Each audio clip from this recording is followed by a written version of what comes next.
Welcome. My name is Lloyd Burrell. Today at the Healing with Vibration Summit, I'm thrilled to have as my guest Dr. Sundardas D Annamalay. Dr. Annamalay is a physicist, naturopath, acupuncturist, and functional medicine expert who's worked with more than 15,000 patients from over 30 countries for the last 30 years in Singapore. His expertise includes energy medicine, autism spectrum disorder, pain management, and gut-brain dysfunctions like allergies, digestive issues, and neurological issues. He is the author of multiple Amazon best-selling books, including Protecting Yourself and Your Family Against Radiation Toxicity. Dr. Annamalay, welcome. Thank you, Lloyd, for having me here. Listen, it's a real pleasure. You know, you've got such an impressive background, so much experience. We've spoke several times before. Yeah. You know, you must have one of the most important clinics in Singapore. It's certainly very impressive anyway. So we're going to talk about energy and vibration, you know, what it is and how it impacts our life and how we can work with it to improve our health. But first, if I can, I just want to ask you a little bit about your story, because I know you have your own health story, your story with environmental energies. Can you share a little bit of that with us first, please? So the first thing is I was born with congenital birth defects. So surgery started at 6 months, carried on for the next 20 years. And I was autistic by the time I was 6 years of age, hearing handicapped, speech disabled, brain damaged. And I was really sensitive to energies. Okay, and I didn't understand that. I didn't understand how sensitive I was. I just put it down to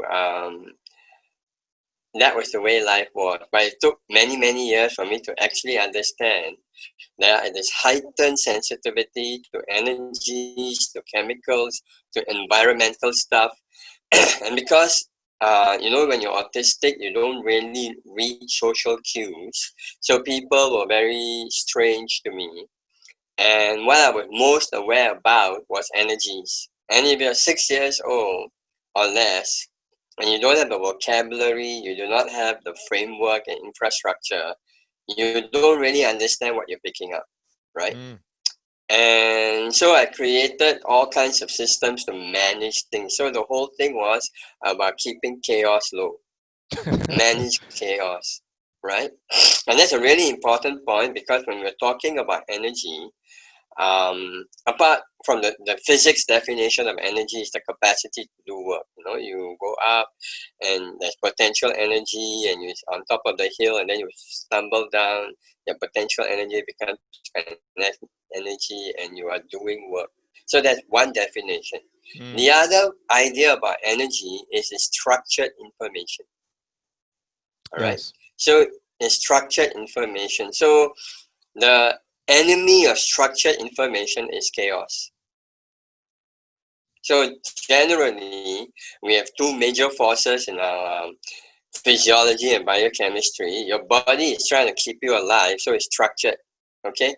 It's moving against the forces of entropy. It's negatively entropic. Okay, so entropy runs you down, and your life and energy is organizing you so you remain negatively entropic or you resist it. So when we talk about energy, we have two components. One is, do you have enough energy? Second, are you organized or are you into chaos? Right. And the moment, and the that's moment kind we of talk about, so there's another way of putting that perhaps is to talk about quantity and quality.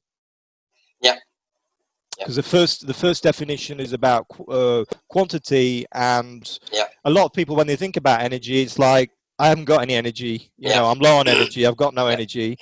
But what we're really talking about on this summit is quality, is quality of energy. Is it not? It's this vibration and these different qualities of vibration, and that's crucial, is it not? And when people normally say they don't have enough energy, the reality is, it's not that they don't have enough energy, it's that the energy is dissipated in chaotic ways. So if they reduce the chaos, they're going to have a lot more useful energy. So people are thinking like, I don't have the quantity, but actually it's a quality issue.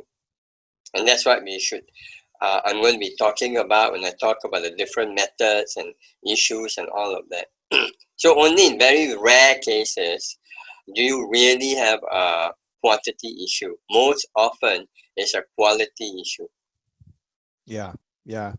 And so in your case, I mean, wow, what a challenge being given, starting out life like that. What a challenge, but at the same time, what an opportunity, is it not? Because you're seeing the world different. You're feeling the world perhaps more than other people.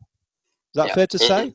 Yeah, it took many years for me to, because the immediate thing you do is like, it's almost like PTSD, post-traumatic stress syndrome. So you kind of, like, I kind of shut down and became very analytical, very critical, very much in my head.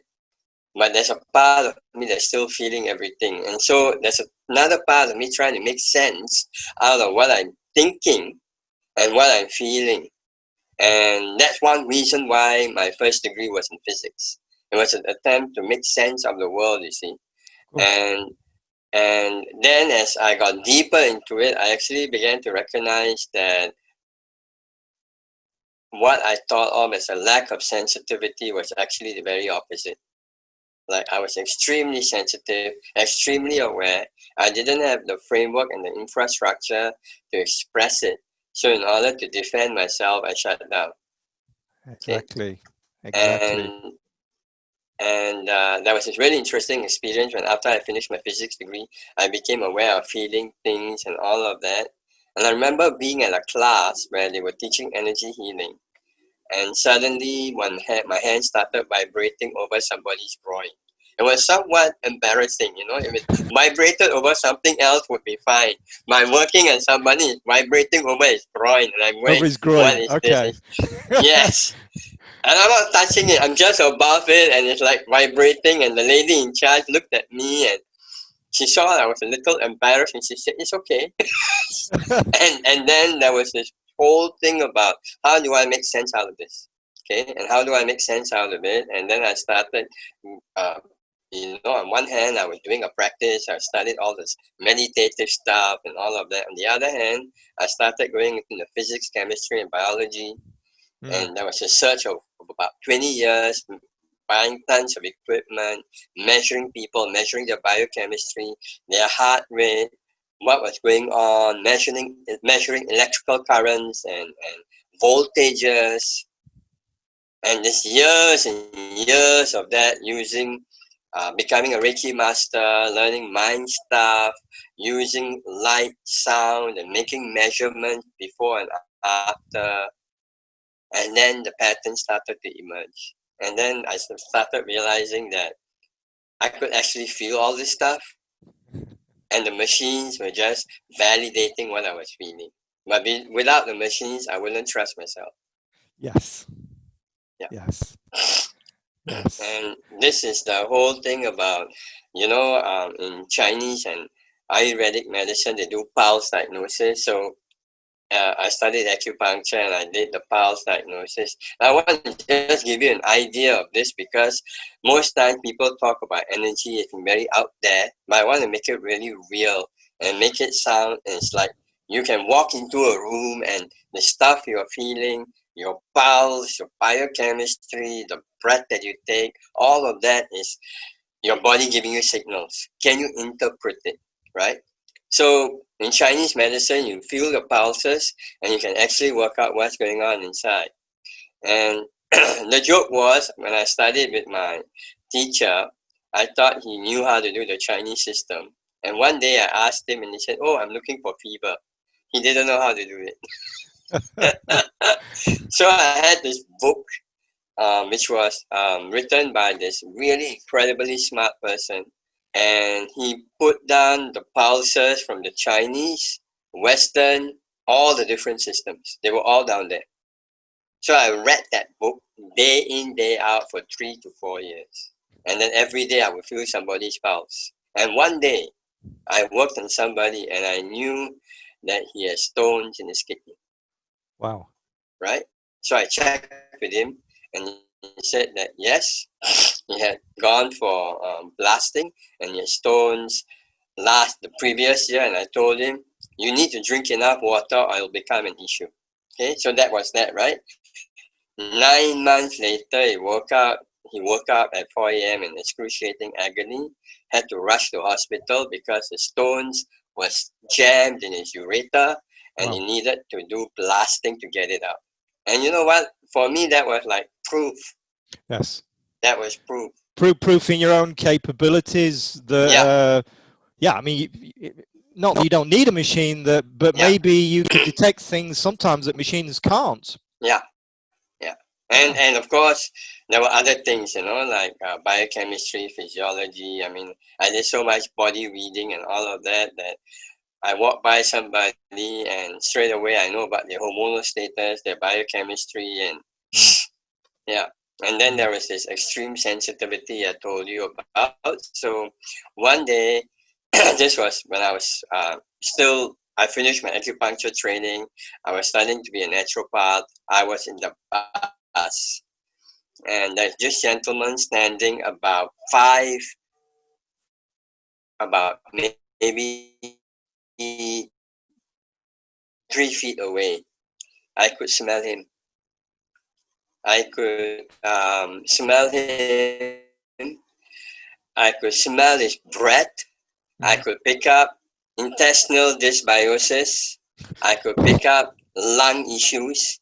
I could pick up that he was on antibiotics. I could smell the Ventolin he was on, his cologne that he was doing, and his body odor. He was trying very hard not to throw up. Okay, this sounds like Sherlock Holmes stuff. Yeah. And that's what we do every day. Somebody walks in, they talk to me, and I get a snapshot. So it must be like kind of information overload a bit, though, isn't it? When when you meet somebody, it's like you've got all this information coming at you. Let's say you've got a problem, and I guess sometimes it's not so much what they say; it's just this energy that they're giving off that gives you the information. Is that right? Yeah. And then it's about what's the operating context? How much can I say? Yes. Because you have because they haven't given me permission. Yeah, I have to respect their boundaries. So if they haven't given me permission, I don't have permission to say anything. So that's how I keep and obviously that's where you need the relationship with the patient, with the person, so that you build this trust and you can share this very important information in a way that can help them. Yeah, absolutely. Yeah. And I'm talking about the application, you see. So we feel all of this. So a lot of people can feel this stuff, but unless they have some training or background, they don't understand what's going on. Yeah. And my contention is that more and more people, because the planet's changing, because we're right in the middle of the coronavirus, obviously, as it's happening, and that's part of it. And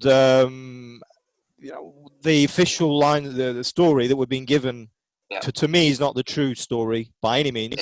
What's really going on, but the truth is, we're all, I believe anyway, I don't know what your view is on this, but you'll tell me, is that we're all getting more sensitive. There is an increasing sensitivity, and we've got increasing problems. The research shows that any kind of trauma will increase sensitivity. Yes. Okay. Yeah. And it's what you do with the sensitivity. Do you going to overwhelm? Yes. Or do you come to terms with it and use it? Yes. So all the people who are known to be sensitives have a history of extreme trauma. Yes. And that's what heightens it. And if you actually, I've gone around studying multiple systems, body language, emotional releases, and all of that. And a lot of the founders, the teachers, the ones who are extremely good, come from a background of significant trauma, which is like, it's almost like their fibers are heightened. And then when they get a handle on it, they can bring something back for the rest of us. So this is an opportunity for great growth if you embrace it. or you can go into overwhelm, fear, anxiety, blame, shame, and all of that. All those low vibration Yeah, energies. yeah, And so thanks for sharing your story. And because it's important, the reason I asked you that is because it's important that people understand that, okay, you're a brilliant doctor, but you're also a person, a human being. yeah, And it's no, it's no coincidence that you're doing this work. You know, there's a very, yeah, you're on a yeah, very clear path here, as I see it. yeah, And so yeah, it's important that people understand this, and yeah, that you face the challenges, the same, you know, similar challenges, in fact, worse challenges, I'm sure, than many people in your yeah, particular situation, and you overcome it, and other people can as well. I want to talk about just the quantum bit. I'm going to, you know, yeah, we're going to talk about what affects your energy, if you want. yeah. But first, I just want to just talk very briefly the quantum aspect, if we can, Yeah. just to get your view on that, if you have a view. Okay. You know, in quantum physics, we say everything in our universe is energy. Yeah. Yeah. Where are you on that? How do we fit in this quantum universe? Is it a quantum universe? Okay. You know what? If everything is okay, I'm a physicist, right? So we are energy. It's just that how is the energy structured? Okay. So when you have uh, if you go into space and you have the creation of a particle and antiparticle, it's a burst of energy, and you have particle and antiparticle being created, right? So this is where literally out of nothingness something comes. You have a particle and antiparticle, they meet, they fuse, you have a burst of energy, and that's the basis for some kind of weapons. Okay, so basically, matter is structured energy. Yes. Okay, and then depending on the frequency and the wavelength and other parameters, we have energy being structured in different waveforms, and that energy, that waveform, can carry information. So if you Right. look at it that way, everything is basically structured information within a matrix of energy. Yes. So you either have resonance or dissonance. Yes. Okay, and really, when we are looking at this, when you're looking at biochemistry and physiology and all of those are downstream from the fundamental energetic play. So when enough of it goes on, then you start getting, shall we say, more and more gross forms of energy manipulation, and then you got chemistry, you got physiology, you got tissue change, so on and so forth. But the change first occurs at the energetic level. That's where you have a level of thought, emotion, imprints, what we call genomic patterns, family history, ancestral lineage, and stories and backgrounds. So all of that is embedded there. And then depending on your environment and circumstances, it starts to manifest. Right. Yeah. Yeah. So we talk about, you know, what affects your energy, what affects your, you know, in terms of health. Obviously, Sure. we're talking about health, but Yeah. you know, what impacts our health in terms of this energy, if we're talking about it in this Yeah.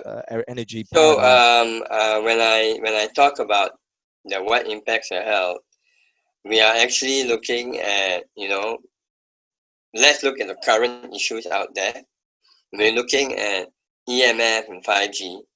That's the most boom, right? Then currently you have a virus situation, which is actually worrying. But this is the environment outside. How are we reacting to it? What are our emotions, our thought patterns? What kind of uh, internal environment are we in? Are we eating healthy? Are we sleeping well? Are we taking supplements? Are we putting immune in the best possible system? Then what are our emotional patterns? Are we into shame, blame, and all of that? Or are we saying, okay, this is happening. How do I do something about it? How do I look after myself, my family? So these are the choices that you're making. And obviously, when you go into a negative spiral, You go into panic and anxiety, you change your biochemistry, you affect your neurobiochemistry, you affect your hormones, psychoneuroimmunology, you get sick even without a virus because you're producing toxic chemicals. Now, if you have a genetic background, and I've done my own genetic analysis and I know my genetic background is not very good. So I have to live on a very straight and narrow path in order to optimize what I have, right? Now, when I say this to some of my clients, initially they get angry. They feel like it's not fair. But you know what? It's like we are not given an equal slate. Some are given more of this, some are given less of that. It's what you make out of it. Yeah. So you're given lemons, you make lemon juice. Or you can suck on your lemon and go, it's so sour. No, that's a choice. So one of the hardest things for me when I was growing up was relative to me, everyone around me could hear well, could speak well, their brain was functioning, but they didn't do anything with it. I couldn't understand it. Here I was struggling like hell. Yeah. And there they had it good. And they didn't know how good they had it. And that's when I realized something really important. It wasn't what you have, it's what you do with it.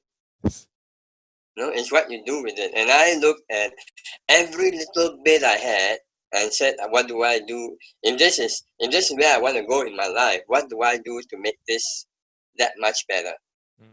Right? And then I see people who are really gifted, really capable, and because it all came easy, they never tried more. They never did more. So you get this? We're all given different things, positive and negatives. What do you choose to focus on? That's where you put your energy. That's where you put your energy.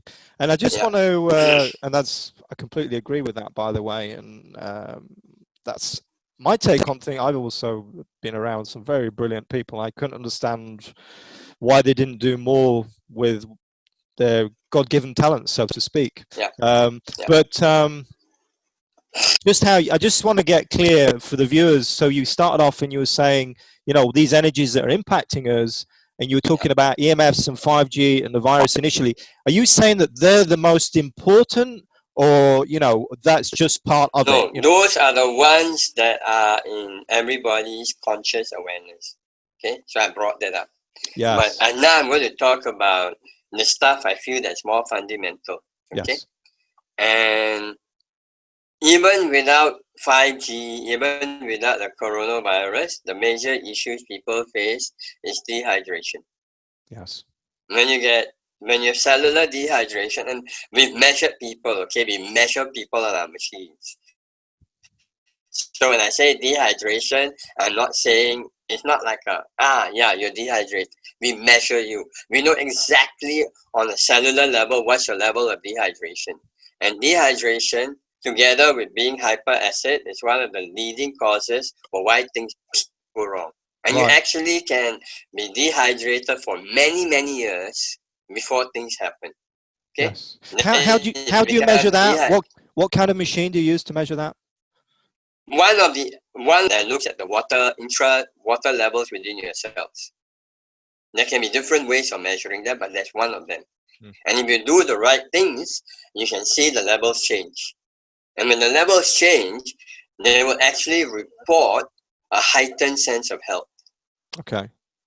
Okay. So you take a blood like a blood sample, is it? You take? How do you do that? Electrical. It's all electrical. Yeah. Of course. I mean, I told you I focused on energy, right? So most of the things I'm telling you, we don't have to do samples. And the very most, we may do urine or saliva, but we measure you electrically, and we can assess where you are, what you're doing. Is this so the first one is hydration. Okay. Is this like a biofeedback machine? Is that what you mean? It's not a feedback machine. It's a assessment device. Okay. Yeah. Okay. It measures fat mass and muscle mass, but the key here, what we're looking at is the water levels, which I feel are more significant than even your fat and muscle mass. Because if you don't get your water levels right, it doesn't matter. The other things don't matter. Right. can't really do very much with them if you don't get your water levels right. Yeah. And so I've spent almost 20 years exploring this relationship with water and cellular levels, right? And it's not a simple story. It's all about energy. It's all about your brain, biochemistry, cellular interface, the kind of diet you have, whether you have enough minerals, even your emotional state can affect your biochemistry. So a lot of people who talk about having allergies and all of that, they are grossly dehydrated. There's a relationship between water, histamine, the mammillary bodies in your brain and your histamine, and how you regulate your sleep patterns, light. See how it all fits together. Water or hydration is number one. Yeah. Yeah, hydration is number one. The second thing is, I'm assuming you need to get your food right, okay? And I don't want to get really into this, but there's this whole debate about vegetarian and non-vegetarian and all of that. I'm not even going to get into that. I'm going to say, in Asia, this is one of those things that really, I find it really amusing. In Asia, we have this huge mass of people who are vegetarian. Okay? They hardly eat vegetables. Okay. So I have this huge how can that be? Yeah, because being vegetarian means you don't eat meat. And basically all you do is carbs and textured protein and soya and half-dead vegetables. Right? So I always make this joke that I'm not vegetarian, but I average between 3 to 5 servings of fruits and veggies a day. Okay? So, right, for some people they do well with meat protein, great. Some people do well being vegetarian, great. But both categories should do 3 to 5 servings of fruits and veggies a day. Okay, as clean as you can get. And organic is that what you mean? If you can. If you can. And I'm careful about juicing, because juicing can increase your toxic load. And the moment you increase your toxic load, you will affect your cellular balance and leave you open to EMF damage. Okay? Yeah. That's really interesting. So that's how specific I get. And we've done tons of measurements, right? I'm not just shooting off my mouth. We have measured autistic children. We have measured the levels of glyphosate and pesticides and all of that. And some of them who have been juicing are worse off than those who haven't been juicing. Right? So that's a really key point. It is. And it confirms my own personal experience, by the way, as a highly sensitive person. Yes. And just to let you know, from 20 to 30, I did fasting. I lived on water. I lived on juices. I would do 1 day, 7 day, 30-day fast. Right? So I'm not talking about this as a theory. I've actually done it and tested it. Yes. And all these things have an impact. And so eventually when I measured myself, I was shocked to realize how toxic I was. And then I thought I was cleaning up. And right now the world has all this misinformation about water, juicing, fasting, cellular stuff, right? And this is a throwback to what happened maybe 25 years ago, when in the West people ate too much meat. So they needed to correct. Yes. Right? But at that point, you didn't have 100,000 chemicals in the environment creating environmental toxicity. So your fruits and veggies were not toxic. Exactly. Now, every time no matter how clean your food is, there's stuff inside there. Now, if you eat it as food, Fine. The moment you juice it, you multiply the toxicity level 10 times, 20 times. Imagine you drink liters of that. Yes. What's it going to do? Okay, so I have a case of somebody with Parkinson's, and he can wake up in the morning and be perfectly okay. Then all he has to do is drive in his car. And in half an hour, he's like as if it's a basket case. Okay? Because of the environmental chemicals present within the car seats that he cannot process. So we can change in half an hour. Now, when he first came in, he came in on a wheelchair. So we put him on a program, and 3 months later, when I looked at him, he was walking on his own. Oh. So I'm not saying I'm curing Parkinson's, but we have improved his quality so much that his Parkinson's is just in the background. Yes. It's no longer in the foreground. And we didn't even do it, the whole 9 yards, just lowered environmental toxicity so his body had a chance to heal. Okay. Okay. So the other thing now that's going to be an issue is that 5G and EMF aggravates emotional instability. Okay.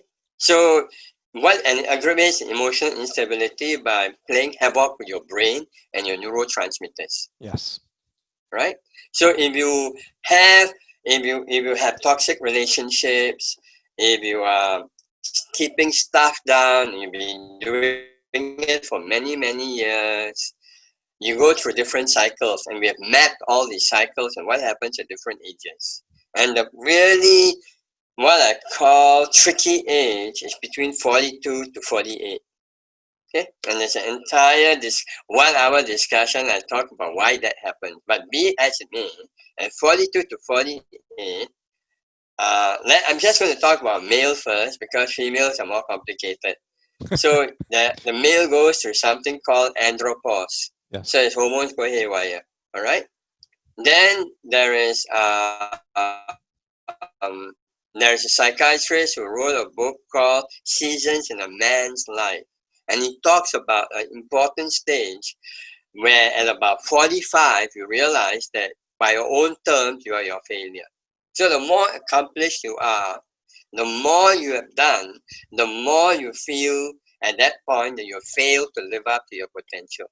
So you have your andropause, hormonal issues, you have your life, the watershed of your life all coming together, and whatever unfinished business you have in your childhood, be it with your mother or your father, right? All of that comes together. And then you have radiation, and bang, you're a basket case. Yes. Okay? Yes. So here we talk about, and I call it an emotional ecology, right? So that's another one of the habits we talk about. And it's tied up to energy, to your neurotransmitters, and to your hormones, your biochemistry. Emotional ecology. Call a spade a spade.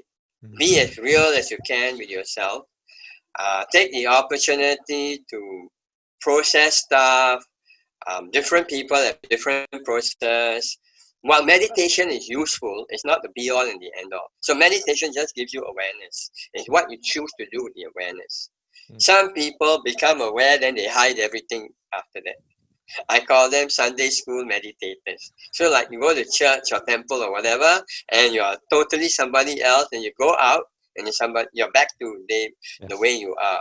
And that means that 45, when you blow, it's very catastrophic. And it's not only going to impact you, it will impact everyone in the family, the work, the job, the whole spiral. That person becomes the epicenter of this traumatic implosion. And radiation just excavates it so many more times, right? So I'm seeing this in my practice. Yes. And so when we start working with them, it's like you have to check the whole thing out, and then you dismantle piece by piece. And the hardest part of it is describing to them what is happening and why it's happening. And unless they buy into that, they may not go the whole 9 yards. So that is the whole thing, is making it believable enough. And when they do that, and then when they start getting to the other end of it, they go, oh my God, there were so many pieces. Because some people are not ready to face these truths. Yeah. And so maybe you tell them it, and maybe they can't take it on board when you do, but maybe they do it afterwards. Have you found that it takes a year or two? And some people have come back 5-10 years later.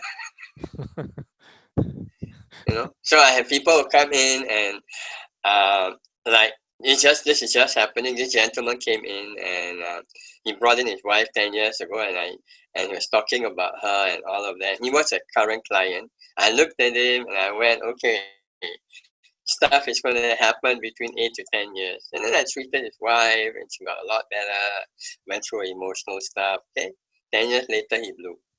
And that's when I told him, when you came in 10 years ago, I knew you were going to get here. And he was like, how did you know? So this guy is an economist. So I said, you read the economy of a country, right? So I met people.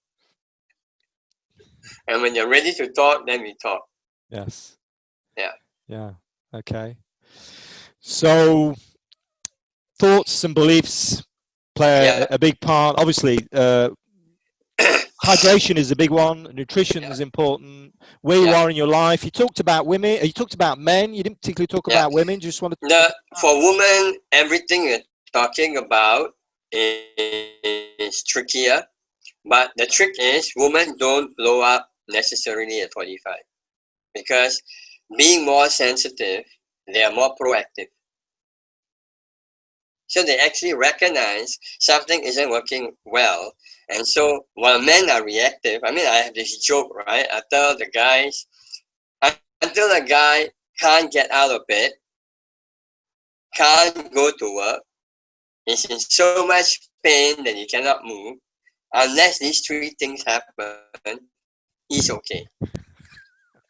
Yeah, of course. And you know what? I include myself in the same category and I laugh about it. Yes, I certainly identify with that. But women are different. Yeah, women are different because a woman has to look after herself, her family, her husband, and if the quality of her life drops, she can't do a good job. So she's going to be really, really proactive. And so when they have an issue, it's a lot easier to talk to them about it. It's a lot easier to actually tell them that they need to do so. They need to do a certain type of interventions. It's not, I don't have to work so hard at explaining things. What kind of interventions? Well, in my practice, I do the whole spectrum. I do natural medicine, naturopathy, functional medicine, acupuncture, manual therapy, emotional work, the whole spectrum. The trick though is you must do the right intervention at the right time. If you do the right intervention at the wrong time, they don't have a positive experience and they say it doesn't work. So it's mapping them out, mapping for each person what is their personal map, and then taking them through that map. And that's the work, is drawing that map. Yes. Okay. We're going to talk about solutions. Before we do, just very quickly, common habits that can lead to these, energy disruptions, as we're calling them. Okay. So let's talk about common habits. We start from the very physical and then go on up, okay? So we'll start with water, hydration, food, sleep, and then we'll talk about using drugs, alcohol, recreational chemicals. Okay? And most times, all of these impact your brain. They impact the way you process energy. After you've got that, then it's like, do you have sufficient physical movement? Right? Are you moving around enough? Right? So all of this is physical. Then we come to how you use your time. How do you use your time when you're not working? Are you using it for recovery and preparing for the next day, or is it mindless stuff?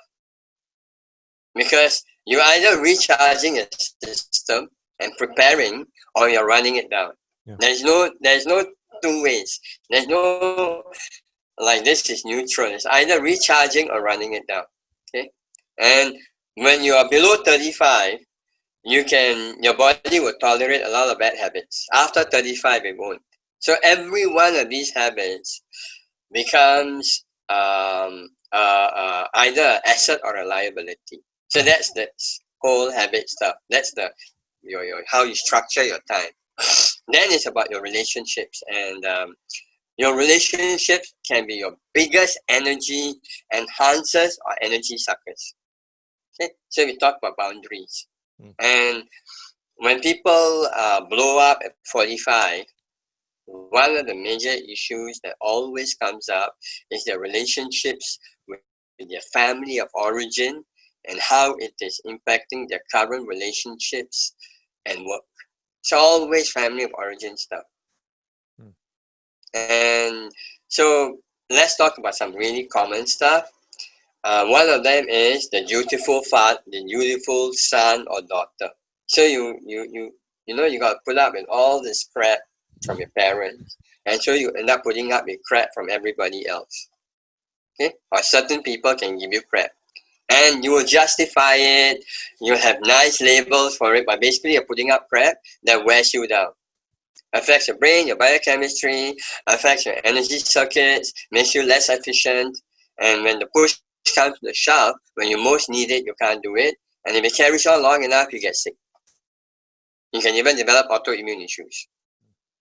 Okay, so when I'm dealing with people, and one of the hard things is actually getting them to acknowledge the impact of their family. So it gets really tricky when the abuse is subterranean. So overt abuse is easy. You're slapped, hit, tortured, rape, incest, deprived. That's very easy. Subtle abuse, being made to feel lesser than, being made to feel having to take sides, having to be the strong one, messes with your head.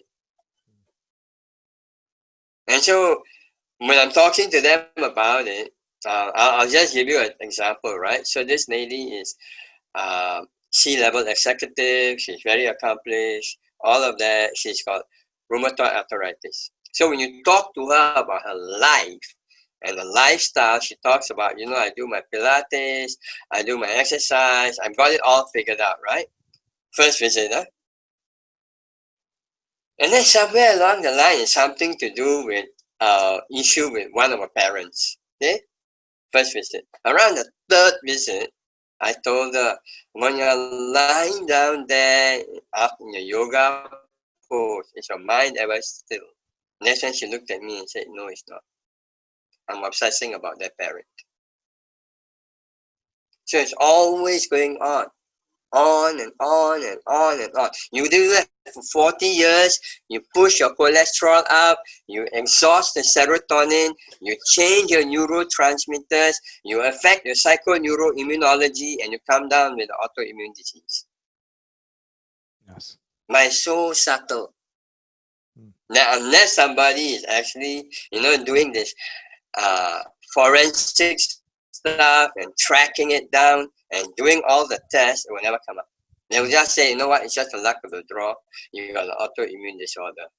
But there is no luck of the draw. There's a pattern behind it. Yes. Which is an energy pattern, first and foremost, as you say. Which is the energy pattern. Yeah. Yes. Okay. Right? And the first step in changing any one of this is recognizing it is an issue. Yes. Okay, so that's why I'm going down the list. But actually, it's no use saying this to somebody and they can't accept it. Which is why I never go out front and say, this is it. I engage. I get into a conversation. Get into a framework they can relate to. Yes. And the reality is that only people who value their time, their effort, and the energy are going to bother about this, which is about maybe 10% of the population, right? The others are in so much of a hurry to get on with it, and they don't have the sensitivity. So this conversation is pointless to them. Yes. And I'm not saying this in a dismissive fashion. I'm saying this in a respectful fashion. To engage in a conversation with someone about a topic that they're not interested in is an act of war. Absolutely. Absolutely. Yeah. So I want to be the peaceful warrior. So I want to talk to people about things they want to talk about, and then we go on. Yes. Okay. So let's both be peaceful warriors. The more peaceful warriors we have in this world, the better. Yeah. Let's talk about solutions, because we're running out of time. I want to. Okay. So I'm just going to go down. Just going to go down. So you hydrate, eat healthy diets, 3 to 4 servings. Just hydration. Let's talk about hydration. Yeah. Just develop on that if you can. So hydration. How? The first important thing is that you want to drink clean water. Right? Clean water will be things like RO. I'm wary about distilled water. There are some mineral waters that work really well, and you have to ensure you're mineralized. Okay?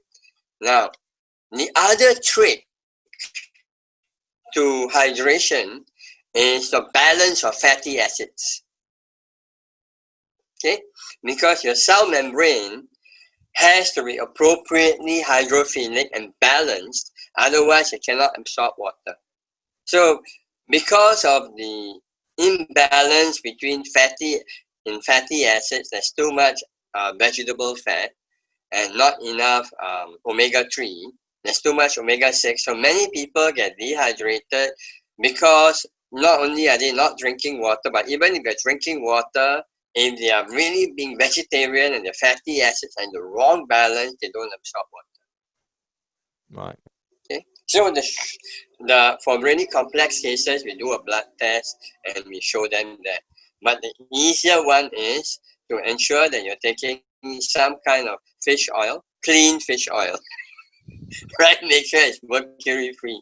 Or we've heard stories of sources of fish oil from the US where after you took it, got mercury toxicity. Yeah. He says laughing. Not funny at all, but it's not. Just ironic, it's really crazy. Tragic. Yeah, it's tragic. But yeah. So 3 to 7 servings of fruits and veggies. And carbos you got to watch depending on your type, between 1 to 3 servings of carbo.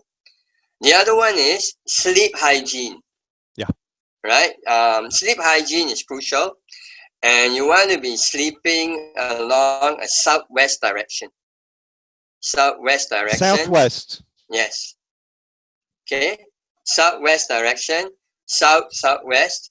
That will allow you to align with the Earth's magnetic field and maximize it. The other one is you have to be in bed by 10:30.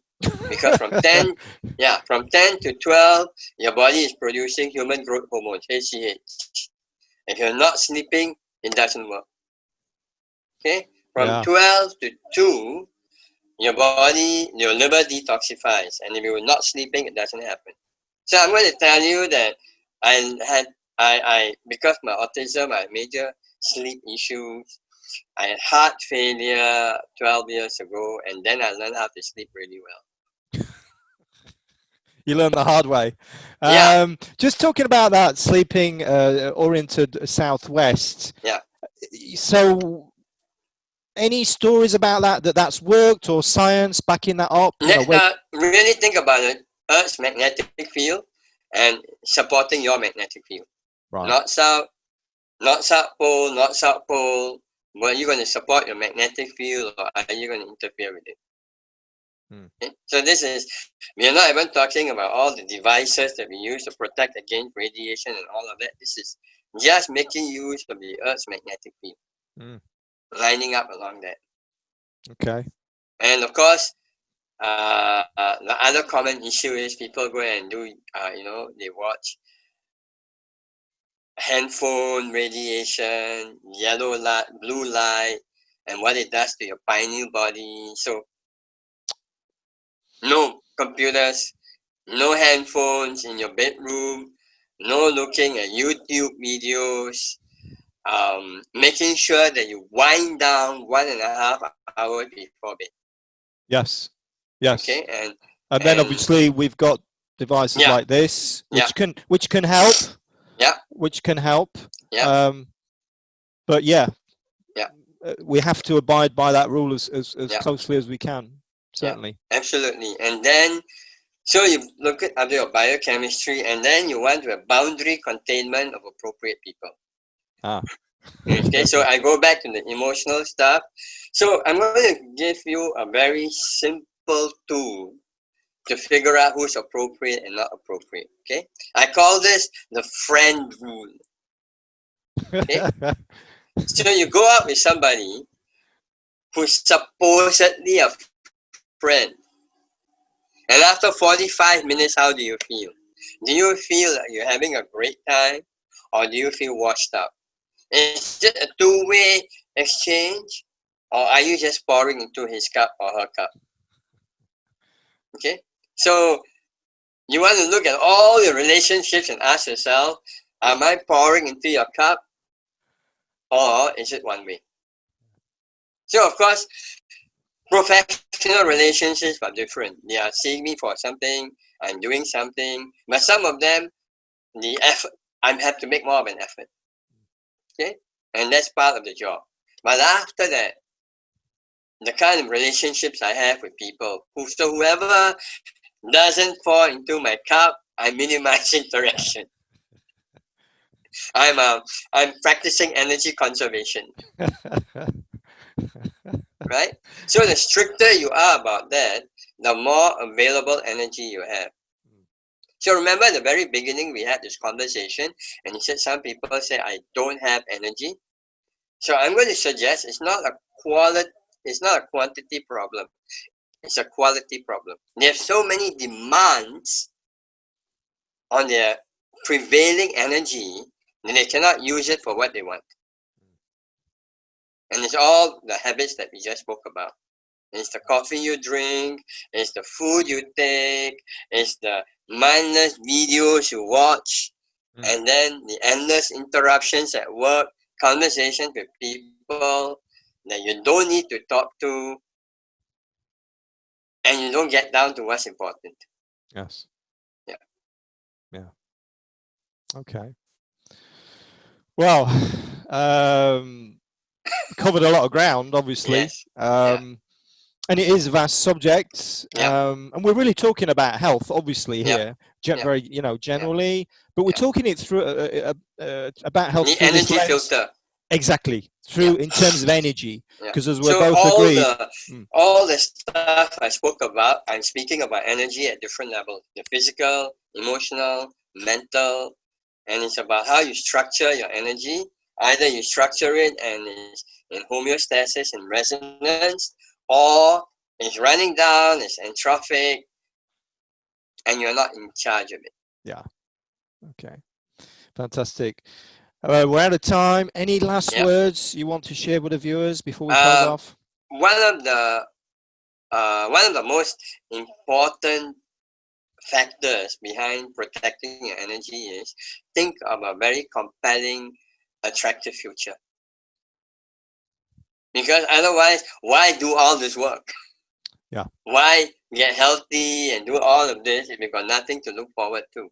So the way to take action, the way to get motivated is think of the best possible future you can have, the work you do, the people you surround yourself with, the relationships you're going to have, the games you play, the energy you have. That's your compelling future. So what are you going to do so that you can be in that future and appreciate it and live in it and enjoy it, right? That's when all the stuff we're talking about comes in useful. I like how you brought it back to that, and there's a word there that you just said that I want to pick up on, and this is what I'm getting from you as a sensitive person, energy sensitive person, is you Yeah. said enjoy, and in that word is joy. And Yeah. what I'm feeling about you is you have, despite obviously, and you shared with us, you know, Yeah. your difficult beginning in life and all these challenges you face, you're Yeah. very clearly in this vibration of joy, and you're even Yeah. laughing about things very tragic and serious. And I understand that that's your way of dealing with it. Yeah. But being in this vibration of joy is so important, and that's where you are, and that's where we need to be, no matter what, you know, challenges the world throws at us and that life throws at us. So thank you so much, Thank you Dr. so much for Annamalay. the opportunity. It's been It's great being with you. it's great being with you, and obviously we're on the same wavelength, so to Yes. speak. Yep. So yeah, thank you so much for being at the Thank Healing you. with Vibration Summit. Thanks for your amazing work. Thanks for telling the truth, for being so open about your life and about your work. And as you say, to use one of my own expressions, calling a spade a spade. I'm saying this all the Yeah. time as well. We've Yeah. even got the same vocabulary. Yeah. So yeah, thank you so much.